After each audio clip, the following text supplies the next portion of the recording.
Hey everybody, what's going on? My name is Gordon Maston and welcome to another episode of the DIY Wrestling Podcast. And this is the DIY Wrestling Podcast for Lucha Underground. And tonight, well, not even tonight, I'm sorry, I'm so used to that. Oh, this is the season finale. As you can tell, I'm doing this a bit of a day later. I wasn't able to record last night. And I'm kind of stuffed up and like congested allergy-wise, so it's like, fuck my life. But you know what? It was a wait for SmackDown. Let's wait for this. We're gonna pull it through. Now I know I wasn't able to do part 3, so I'm gonna do a quick recap. Sexy Star and Taya had a last Luchadora standing match. Sexy Star won that. We had Dante Fox, Killshot, and the Mac versus Vibora, Pindar, and Vibora, Pindar, and Drago. And Dante Fox and Killshot are on the same page with Mac, and you have new Trios champions. And then we have Pentagon versus Son of Havoc in the ladder match. Wasn't too crazy about it. And that was pretty much the show. Okay. I just want to give a quick rundown of that. So now it gives us more room to jump into Ultima Lucha 3 Part 4.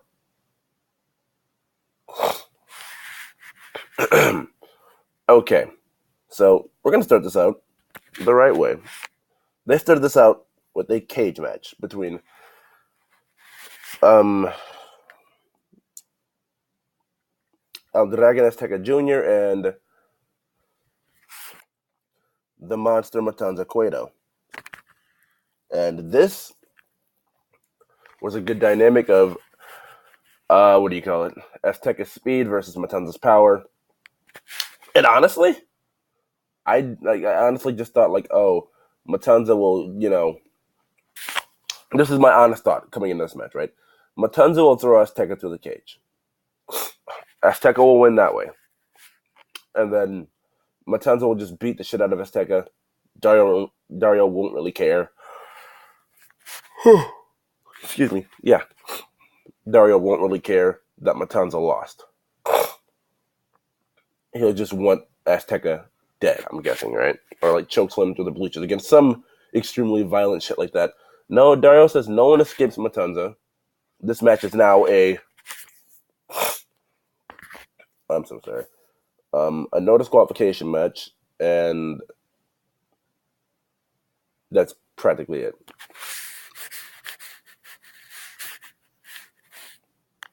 Okay.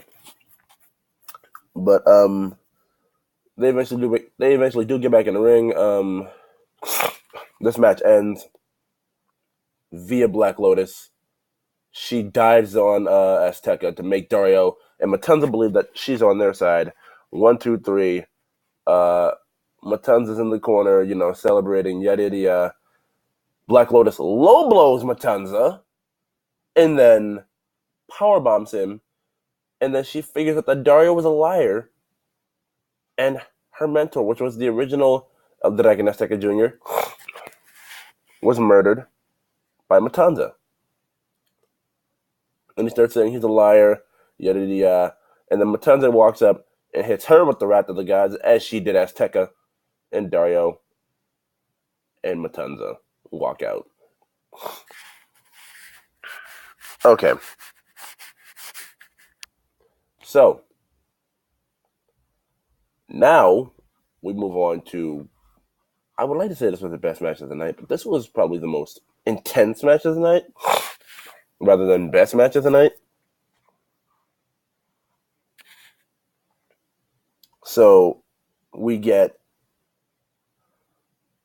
El Dragon. We get Mil Muertes, Jeremiah Crane,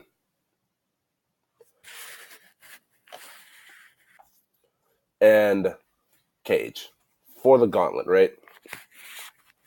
And this match is huge. I'm just gonna say that at this point. This match is huge. So I'm pretty sure the expectation they have is that Cage is the gauntlet holder. and the gauntlet will not, you know what I mean? Like, they want the gauntlet to consume Cage, as they said, Dario and Agent Winter. And hell, this match was intense as shit. I mean, we got cages being thrown at people, not cages, trash cans being thrown in people's faces by Jeremiah Crane. We had deadlift superplexes through tables on 2 people, technically. We had wooden sticks being shoved at another man's head and having him DDT'd with those wooden sticks in his head. Just all sorts of violent shit. This match got turned into an elimination match. Crane was the first one out via Weapon X from Cage. Mil Muertes at one point in this match, had a Hurricane Rana. And at this point, I'm not even fucking surprised at anything Mil can do. I've seen this man do topes. I've seen this man straight do flips. He has a beautiful ass spear at the age of like 44 years old.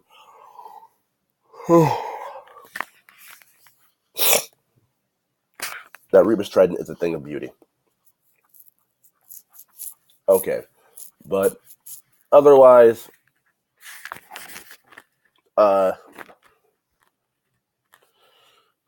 your winner of this match eventually just goes on to be Mil Muertes. And as he's given the gauntlet back in training, he puts it on. He punches the mat. The lights go out. We see Katrina get scoop slammed. And after that, a mysterious man lays Mil Muertes out. And as the lights fully come back on, it is King Cuerno, baby! King Cuerno was gone the entirety of season 3, right? And he's back. He's back, and he has the gauntlet, which probably does not look good for Dario Cueto. But we'll find out about that as we move on later in the night. So, Cuerno's back. That's awesome. But you know what? It's time to move forward once more. We get to the Johnny Mundo documentary. You know, the documentary that they were filming all of season 3 that Taya kept the camera out for. It was just awesome. So, that being said, okay, so, yeah, as I was saying, we got the documentary that we've been seeing all season long. Like, they've been carrying the camera around and everything. And honestly, this was well done. I didn't think we'd actually see the documentary. I just thought they were, healing it up. Like, oh, Johnny's so great. His run up to this point has been so great. That he needs to, have something documented about him. I didn't think we'd actually see it. And we actually seen it. Lucha Underground actually went to the point where we seen it. It was a really well done documentary. Jack Evans couldn't talk, and it kind of sucked. Not the documentary, the fact that he couldn't talk. At one point, we just get Taya just like, I can't even put this documentary into words. It was really entertaining, really well done, and it's just documented Johnny's whole entire journey up to this point.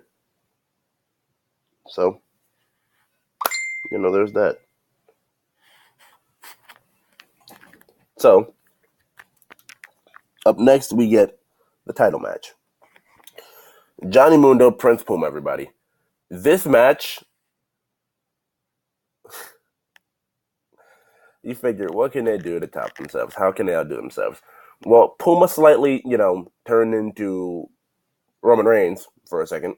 I hate to even make that comparison, but some of the shit that this man kicked out of was otherworldly. And, you figure, yeah, this is the one spot where it's called for, where it's like his fucking career is on the line. Yeah, of course. But, it's just one of those things where it's like, if you're going to have one of those moments, have one of them, not 4. That's probably, the only little critique I have of this match. Have one giant kick-out spot, not, 4. But we get the obvious ref bump in this match, and that itself just leads to worldwide underground interference. Johnny and PJ's super kick brainbuster combo, and from there we get Jack Evans opening his fucking mouth for the first time since like season 2, and that's probably one of the best things possible at this point in time, to be completely honest with you. No, but it was probably midpoint season 3 where his jaw got, because he did wrestle this season. He did wrestle. He was offensive. He was in a fatal 4-way and a tag match this season. So, that was a thing that did happen. But we got also the return of Angelico. And he chases Worldwide Underground out after he gets his shit in. We get a Rick Knox dive where he almost kills himself. Now, this isn't PWG, bro. You have to dive a little further. You have no other choice but to dive a little further. But yeah, that's kind of how that shit went down.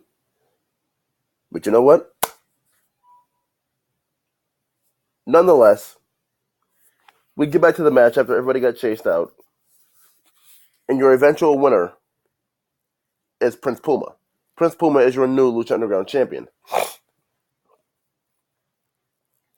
And then, I just got to give a shout out to Matt Striker, because Matt Striker on commentary here for the last little while of this match was absolutely brilliant. This man got into it I don't know how to explain Matt Striker's commentary, but we talk about great commentators nowadays, and everybody always brings up Mauro Ranallo and Corey Graves of the WWE, and it's yeah, those guys are great, but if you want to look outside the company, Matt Striker gets a lot of shit for the goofy, weird shit that he says on commentary sometimes. And Mauro got that too. But Striker, when he's on, he is fucking on. Last night, Matt Striker was on.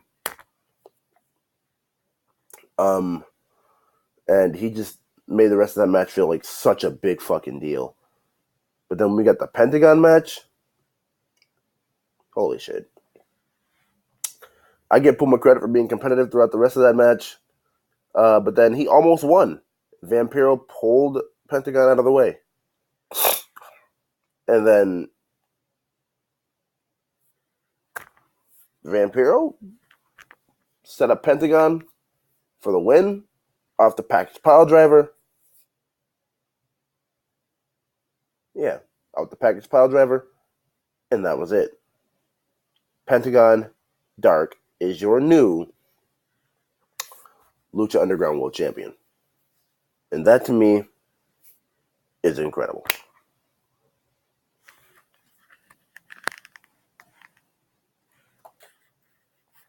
This man, with Puma now being gone, if there is indeed a season 4, is now looked at as the biggest fucking draw. Not even the biggest draw, the biggest star in that company.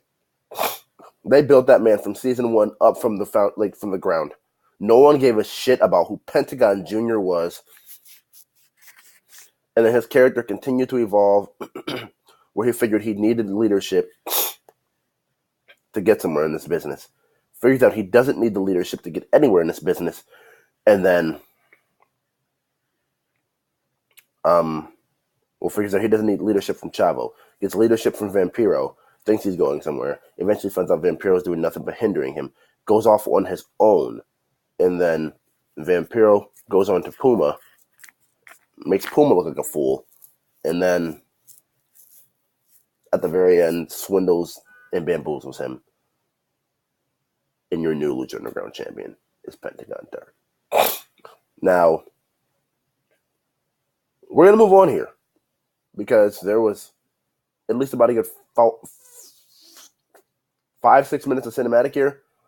I can't cover it all. I can only cover what I remembered. Actually, you know what? Hold on.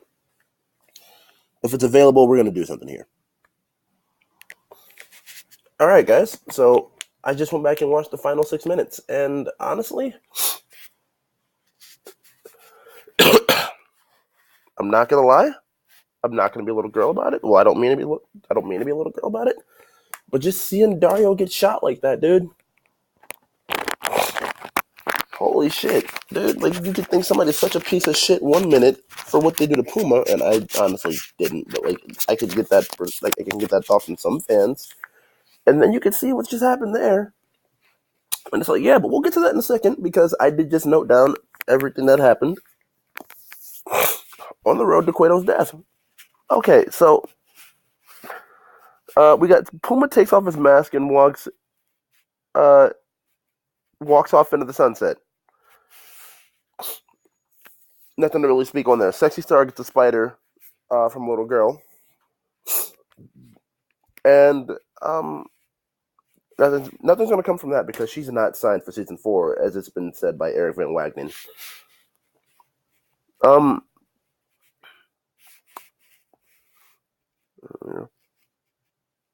Okay, Mascarita says he's not the White Rabbit, but he can take the Rabbit Tribe to the White Rabbit. And that's going to be interesting to see who the true White Rabbit is of this fucking group. So I'm really interested. Excuse me. Phoenix and Melissa drive off together. Nothing really notable there. Daga is Cobra Moon's new king and murders Pindar. That was something that I didn't expect. It's another return that just came out of nowhere, which is Daga.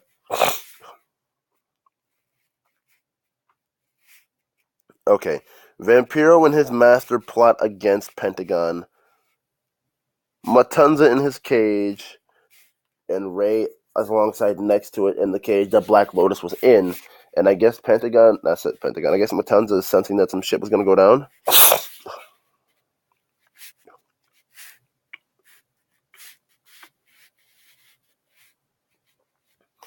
Okay.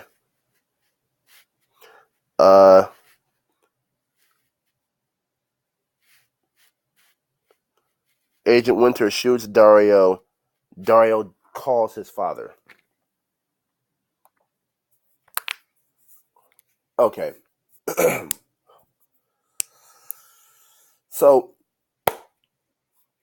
this is all really interesting here. So, I mean, Dario, before getting shot, grabs the bowl that Matanza beat their mother with as a child to kill her, to beat her to death, and cradles that as I'm cradling my phone against my chest now, before Agent Winter shoots him twice. Dario dials on the rotary phone, and then I believe I hear him say "Papa," and just so I'm not misunderstood, we're gonna Google this right now, because his father responded what I believe was "hijo." What does the word "hijo" mean in Spanish? According to Wiktionary, the masculine forms are used when the referent is known to be male, a group of males, a group of mixed or Okay, hold on. It said "hijo." Or What does the word "hijo" mean in Spanish? According to Wiktionary, the masculine forms are used. Okay, yeah, it's not going to really give me that. A group of males, a group of mixed or unknown gender, or an individual of unknown or unspecified gender. Hold on. Let's try this. How do you say son in Spanish? Hijo. There you go. Oh, that was it. So, we're going to do this again so you guys can hear it. How do you say son in Spanish? Hijo. Dario dialed his father.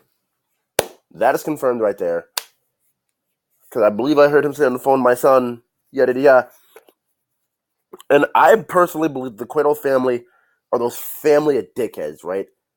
Like, where you can, like, I'll stab you in the fucking neck.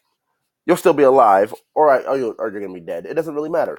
But you fuck up with my Ken, you fuck with my son, it's war.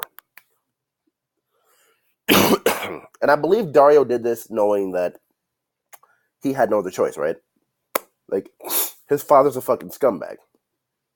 From what I have heard about the comics, if you put the pieces together, Matanza only has a god inside him because their father sacrificed Matanza to a god as a child. So Dario could eventually be brought back to life if his father is a master of the dark arts, like I presume he is. But you could be brought back to life, Dario, but at what cost? Because if your father was that big of a scumbag, who says he doesn't try and take over your operation and make sure you don't fuck up twice by letting someone like Agent Winter into your operation? I don't even know why Dario decided to even get involved with Delgado and the Lord to begin with. I don't know why, but it was a business partnership. Like I guess like Dario wanted to ensure himself that he was going to be, A-okay. If we not, he wouldn't have anything to fear. Him and Matanza would definitely be safe during the tribal warfare that would ensue. Like, but dude, you're fucking with some dark shit, and you stepped into some deep shit. So there's that. Okay. Yeah, you're stepping into some deep shit, dude. So I would say I hope you know what you're doing, but obviously you don't because you're dead. But you know what? That's pretty much that. We got a to be continued thing from our lovely friends over at Lucha Underground. And that'll pretty much do it. That was really sad. Holy shit, there may not be another. We may not get a year until we see season 4 of this show. And there's so much to unload. And I'd figure if they're going to do a season 4, it's probably going to be another shortened season, probably another 20-some episode season. I'd hope they do a season 4 and then 5 back to back, and we get something like another 40 episode season again because, dude, I don't think within the confines of 20-some episodes, within an hour per week, they can unload everything, and I mean everything, that's withheld in, that fucking season. So there's that. That's that. And I guess I'm going to have to find something to move on to. Maybe, I don't know. I guess I'll do SmackDown next week. I'll definitely be doing TLC. I don't know. This is something I'll have to figure out myself. I don't want to talk to you guys about this. I'll figure it out myself. Although I hope you guys did enjoy this episode of the DIY Wrestling Podcast. Remember, if you did, to leave a like on this video if you already haven't. Subscribe if you're not subscribed for more of that Lucha Underground goodness, hopefully. Hopefully. For more of that Lucha Underground goodness on this channel. And I will see you guys Sunday. Hopefully when I'm not congested for WWE. TLC. Thank you guys for watching. And I will see you guys next time. See ya.